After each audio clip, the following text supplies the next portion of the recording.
ऐसे में water vision eight 2047 अगले 25 वर्षों की अमृत यात्रा का एक महत्वपूर्ण आयाम है।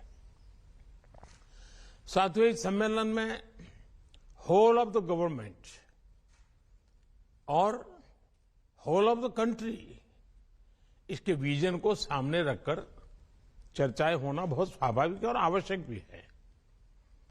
होल ऑफ गवर्नमेंट का एक पहलू ये भी है कि सभी सरकारें एक सिस्टम की तरह, एक ऑर्गेनिक एंटिटी की तरह काम करें।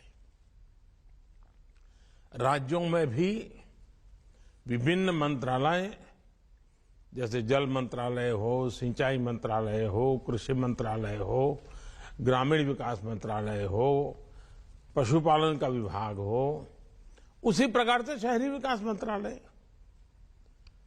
उसी प्रकार से आपदा प्रबंधन, यानी कि सबके बीच लगातार संपर्क और संवाद और एक क्लैरिटी, विजन, ये होना बहुत आवश्यक है। अगर विभागों को एक दूसरे से जुड़ी जानकारी होगी, उनके पास पूरा डेटा होगा, तो उन्हें अपनी प्लानिंग में भी मदद मिलेगी। साथियों, हमें ये भी समझना होगा कि सरकार के अकेले प्रयास से ही सफलता नहीं आती। जो सरकार में है, उन्हें इस सोच से बाहर निकलना होगा कि उनके अकेले के प्रयास से अपेक्षित परिणाम मिल जाएंगे। इसलिए जल संरक्षण से जुड़े अभियानों में जनता जनार्दन को, सामाजिक संगठनों को, सिविल सोसाइटी को भी ज्यादा से ज्यादा हमें जोड़ना होगा, साथ लेना होगा। जन भागीदारी का एक और पक्ष है और उसे भी समझना बहुत जरूरी है। कुछ लोग सोचते हैं कि भाई जन भागीदारी यानी लोगों पर ही सारी जिम्मेदारी थोप देना। जन भागीदारी को बढ़ावा देने से सरकार की जिम्मेदारी कम हो जाती है। हकीकत ऐसी नहीं है। जवाबदेही कम नहीं होती। जन भागीदारी का सबसे बड़ा लाभ ये होता है कि जनता जनार्दन को भी ये पता चलता है कि इस अभियान में कितनी मेहनत हो रही है, कितना पैसा लग रहा है, इसके कितने पहलू होते हैं। जब किसी अभियान से जनता जुड़ी रहती है तो उसे कार्य की गंभीरता का पता चलता है, उसके सामर्थ्य का पता चलता है, उसके स्केल का पता चलता है, संसाधन कितने लगते हैं उसका पता चलता है।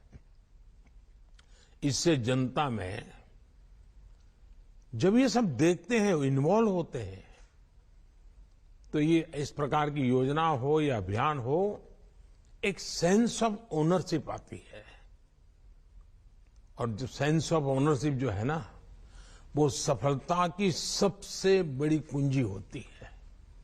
अब आप देखिए, स्वच्छ भारत अभियान कितना बड़ा उदाहरण है। स्वच्छ भारत अभियान में जब लोग जुड़े तो जनता में भी एक चेतना आई, जागृति आई। गंदगी दूर करने के लिए जो संसाधन जुटाने थे, जो विभिन्न वाटर ट्रीटमेंट प्लांट बनवाने थे, शौचालय बनवाने थे, ऐसे अनेक कार्य सरकार के द्वारा हुए। लेकिन इस अभियान की सफलता तब सुनिश्चित हुई जब जनता में, प्रत्येक नागरिक में सोच आई कि गंदगी नहीं करनी है, गंदगी नहीं होनी चाहिए। गंदगी के प्रति एक नफरत का भाव नागरिकों में आने लगा। अब जनभागीदारी की यही सोच हमें जल संरक्षण के लिए जनता के मन में जगानी है। इसके लिए जनता को हम जितना ज्यादा जागरूक करेंगे, उतना ही प्रभाव पैदा होगा। जैसे हम जल जागरूकता महोत्सवों का आयोजन कर सकते हैं, स्थानीय स्तर पर होने वाले मेलों में पानी को लेकर जागरूकता संबंधी कई आयोजन जोड़ सकते हैं। विशेषकर नई पीढ़ी इस विषय के प्रति जागरूक हो, इसके लिए हमें पाठ्यक्रम से लेकर स्कूलों में एक्टिविटीज तक इनोवेटिव तरीके सोचने होंगे। आप जानते हैं कि देश हर जिले में 75 अमृत सरोवर बना रहा है।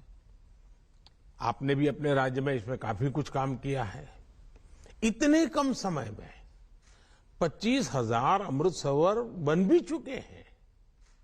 जल संरक्षण की दिशा में पूरे विश्व में अपनी तरह का ये अनोखा अभियान है और ये जन भागीदारी इसमें जुड़ी है। लोग इनिशिएटिव ले रहे हैं, लोग इसमें आगे आ रहे हैं। इनका संरक्षण हो, लोग इनसे जुड़े, हमें इस दिशा में निरंतर प्रयास बढ़ाने होंगे। साथियों, हमें पॉलिसी लेवल पर भी पानी से जुड़ी परेशानियों के समाधान के लिए सरकारी नीतियां और ब्यूरोक्रेटिक प्रक्रियाओं से बाहर आना होगा। हमें प्रॉब्लम्स को पहचानने और उसके सॉल्यूशन को खोजने के लिए टेक्नोलॉजी को, इंडस्ट्री को और खासकर स्टार्टअप्स को साथ जोड़ना होगा। जियो सेंसिंग और जियो मैपिंग जैसी टेक्निकों से हमें इस दिशा में काफी मदद मिल सकती है। साथियों, हर घर तक पानी पहुंचाने के लिए जल जीवन मिशन आपके राज्य का एक बड़ा डेवलपमेंट पैरामीटर हो है। कई राज्यों ने इसमें अच्छा काम किया है। कई राज्य इस दिशा में आगे बढ़ रहे हैं। अब हमें ये सुनिश्चित करना है कि एक बार ये व्यवस्था बन गई तो आगे उनकी देखरेख भी उतने ही अच्छे ढंग से चलती है। ग्राम पंचायतें जल जीवन मिशन का नेतृत्व करें और काम पूरा होने के बाद ये सर्टिफाई भी करें कि पर्याप्त और स्वच्छ पानी उपलब्ध हो गया है। हर ग्राम पंचायत मासिक या त्रैमासिक रिपोर्ट भी ऑनलाइन सबमिट कर सकती है कि उसके गांव में कितने घरों में नल से जल आ रहा है। पानी की गुणवत्ता सुनिश्चित करने के लिए समय समय पर वाटर टेस्टिंग की प्रणाली भी विकसित की जानी चाहिए। साथियों, हम सभी जानते हैं कि इंडस्ट्री और खेती दो ऐसे सेक्टर्स हैं जिसमें स्वाभाविक रूप से पानी की आवश्यकता बहुत रहती है। हमें इन दोनों ही सेक्टर से जुड़े लोगों से विशेष अभियान चलाकर उन्हें वाटर सिक्योरिटी के प्रति जागरूक करना चाहिए। पानी की उपलब्धता के आधार पर ही क्रॉप डाइवर्सिफिकेशन हो, प्राकृतिक खेती हो, नेचुरल फार्मिंग खेती को बढ़ावा दिया जाए। कई जगह ऐसा देखने में आया है कि जहां प्राकृतिक खेती होती है, नेचुरल फार्मिंग की जा रही है, वहां जल संरक्षण के भी सकारात्मक प्रभाव दिखाई दिया है। साथियों, प्रधानमंत्री कृषि सिंचाई योजना के तहत सभी राज्यों में तेजी से काम हो रहा है। इसके अंतर्गत पर ड्रॉप मोर क्रॉप अभियान की शुरुआत की गई थी। इस स्कीम के तहत देश में अब तक 70 लाख हेक्टेयर से ज्यादा जमीन माइक्रो इरिगेशन के दायरे में लाई जा चुकी है। सभी राज्यों को माइक्रो इरिगेशन को लगातार बढ़ावा देना चाहिए। ये जल संरक्षण के लिए बहुत आवश्यक योजना है। अब डायरेक्ट कैनाल की जगह पाइपलाइन आधारित नई योजनाएं लाई जा रही है। इसको और भी आगे ले जाने की जरूरत है। साथियों, जल संरक्षण के लिए केंद्र ने अटल भूजल संरक्षण योजना की शुरुआत की है। ये एक संवेदनशील अभियान है और इसे उतनी ही संवेदनशीलता से आगे बढ़ाने की जरूरत है। भूजल प्रबंधन के लिए बनाए गए प्राधिकरण सख्ती से इस दिशा में काम करे, ये भी जरूरी है। भूजल रिचार्ज के लिए सभी जिलों में बड़े पैमाने पर वाटर शेड का काम होना जरूरी है। और मैं तो चाहूंगा कि मनरेगा में सबसे अधिक काम पानी के लिए करना चाहिए।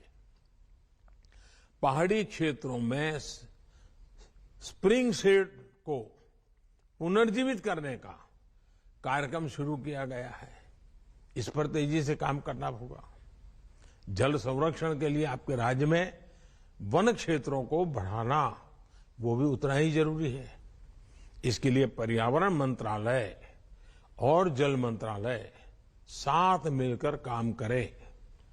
लगातार पानी पहुंचाने के लिए जरूरी है कि पानी के सभी स्थानीय स्रोतों के संरक्षण पर भी ध्यान दिया जाए।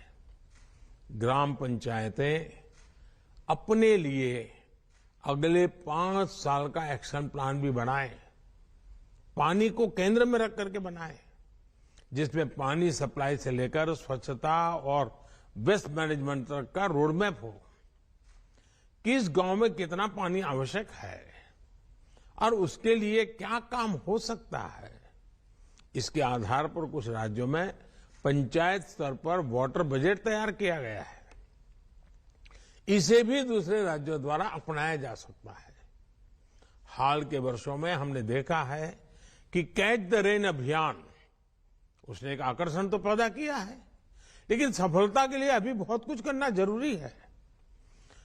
बहुत आवश्यक है कि इस तरह के अभियान राज्य सरकार की रोजमर्रा की गतिविधि का एक सहज स्वभाव बन जाना चाहिए। राज्य सरकार के सालाना अभियान का वो अनिवार्य हिस्सा हो जाना चाहिए। और इस तरह के अभियान के लिए बारिश का इंतजार करने के बजाय बारिश से पहले ही सारी प्लानिंग करना बहुत जरूरी है। साथियों, इस बजट में सरकार ने सर्कुलर इकोनॉमी पर बहुत जोर दिया है। जल संरक्षण के क्षेत्र में भी सर्कुलर इकोनॉमी की बड़ी भूमिका है। जब ट्रीटेड वाटर को रीयूज किया जाता है, फ्रेश वाटर को कंजर्व किया जाता है, तो उससे पूरे इकोसिस्टम को बहुत लाभ होता है। इसलिए पानी का ट्रीटमेंट, पानी की रिसाइकलिंग आवश्यक है। राज्यों द्वारा विभिन्न कार्यों में ट्रीटेड वाटर का इस्तेमाल बढ़ाने की योजना और उसमें वेस्ट में से बेस्ट इनकम भी होती है। आपको लोकल नीड्स की मैपिंग करनी होगी, उस हिसाब से योजनाएं बनानी होगी। हमें एक और बात ध्यान रखनी है, हमारी नदियां, हमारी वाटर बॉडीज पूरे वाटर इकोसिस्टम का सबसे अहम हिस्सा होते हैं। हमारी कोई भी नदी या वाटर बॉडी बाहरी कारकों से प्रदूषित न हो, इसके लिए हमें हर राज्य में वेस्ट मैनेजमेंट और सीवेज ट्रीटमेंट का नेटवर्क बनाना होगा।